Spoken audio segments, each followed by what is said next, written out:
All righty.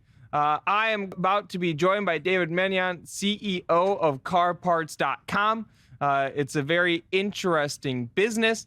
Can we bring David onto the stream with us here, please? I've been a shareholder of CarParts.com for a number of years now. I've followed the story closely. David, welcome back. Repeat guest. How are you doing today, sir? I'm doing great. Thanks for having me, Luke. Good to see you, man. You're looking good. Thank you. I got a haircut. You know, the sun is shining. We are here in Detroit. You got a wheel now above your, what would that be? Your left shoulder. Yes. The background keeps improving. Yes, we're trying, man. Trying to follow in your footsteps. There we go. So you're coming off of a good quarter. Saw the headline of the press release that came out. It said record sales. Why don't we start there? Talk us through what exactly went right last quarter. You know, it's just continued execution. You've been following the story for a long time. Yes, it's 14 consecutive quarters of year-over-year growth. We have a solid business. We have a great infrastructure. We have a great team, and we just keep focusing on the business. You know, the stock market has been tough. The economy has been tough. There's a lot going on in Detroit. You know that. But we just keep executing. So, nothing sexy, just blocking and tackling. All right, so let me ask you this. The question that comes to all of our investor minds is last quarter, that was great. We're happy to see it. Is it here to stay? What do we have to look forward to? Is there something that happened in that quarter that made it especially good, or is it more of a systemic change that says, hey, this revenue is here to stay? You know, there's been a lot of systemic changes over the last 18 months. I think what we've done is really transition from a transactional marketplace to really a one-stop, end-to-end destination for auto parts buyers and drivers. So we've made a huge, huge commitment to customer experience. We've invested heavily, and we continue to invest in the user experience, in the user interface, in the e-commerce. We just launched an app. We're branding our products. We're investing in our supply chain. So we're doing a lot of things right. So there's a lot to look towards to.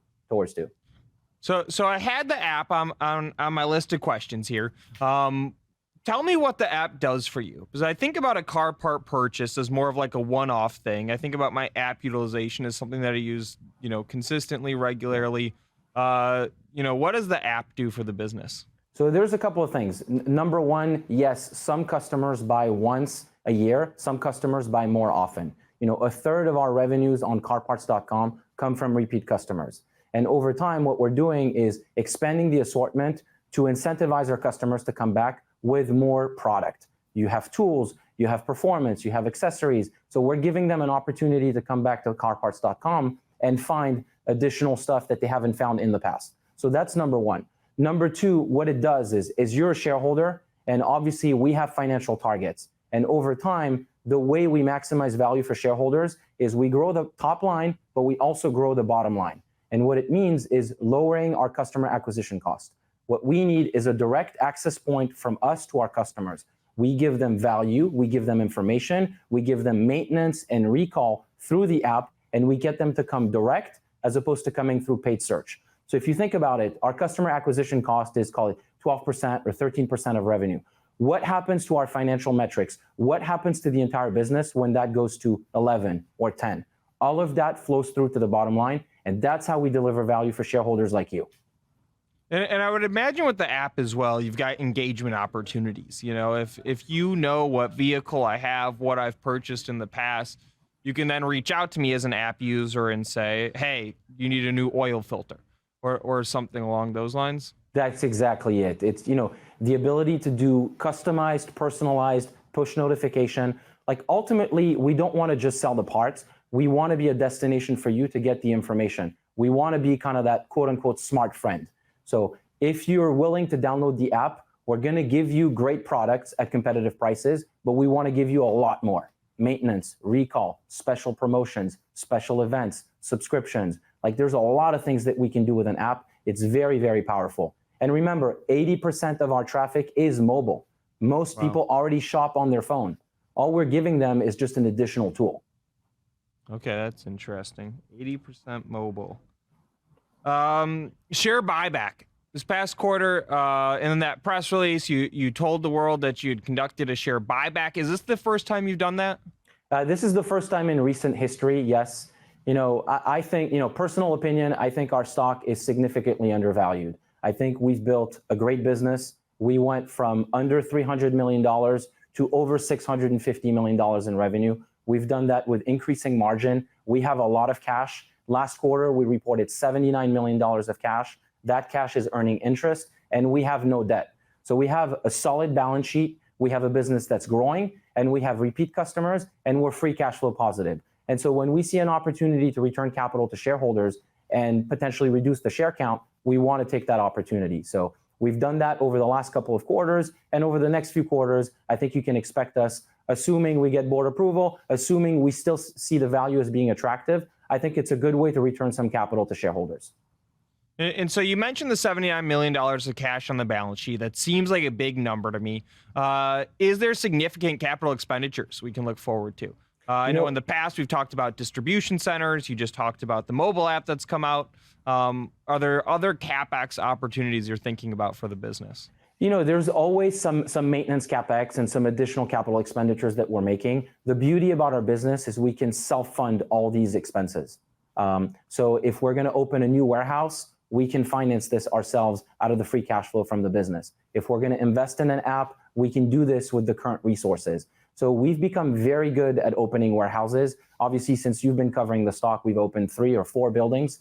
And so we've been very good at opening that. We're very financially disciplined. We only do it when it makes sense from a risk-reward standpoint. And we only do it if it's going to service our customers and help deliver a better experience.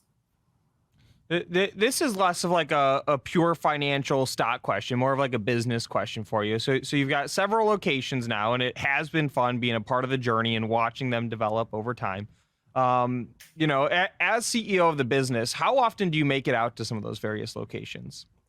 I make it out pretty often. I spend a lot of time in the field. I like to say that nothing good happens behind the desk. So, this year alone, I visited our team in Manila. I visited our manufacturing partners in Taiwan. I visited some of our partners up in the Bay Area. I've been to our Jacksonville facility, our LaSalle facility, our Vegas facility, our Texas facility. So I try to spend as much time as I can in the front line.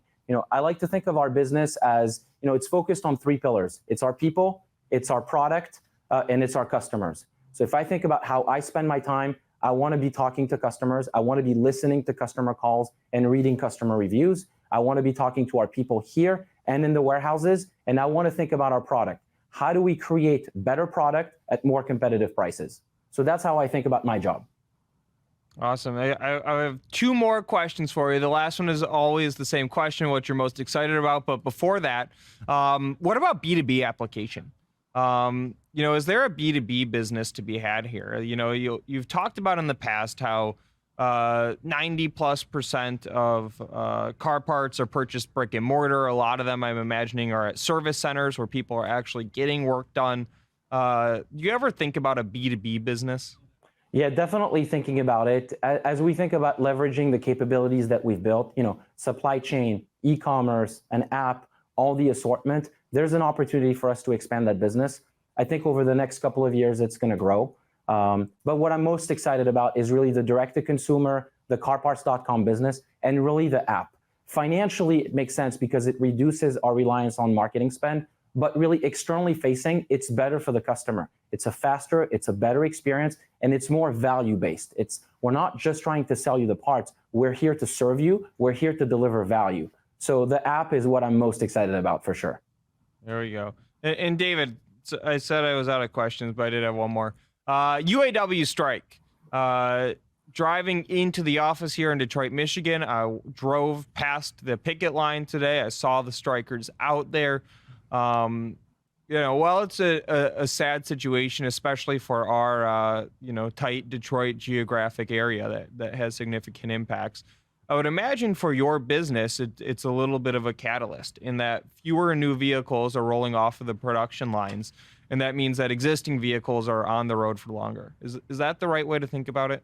Yeah, definitely. Listen, everyone is watching the situation very carefully.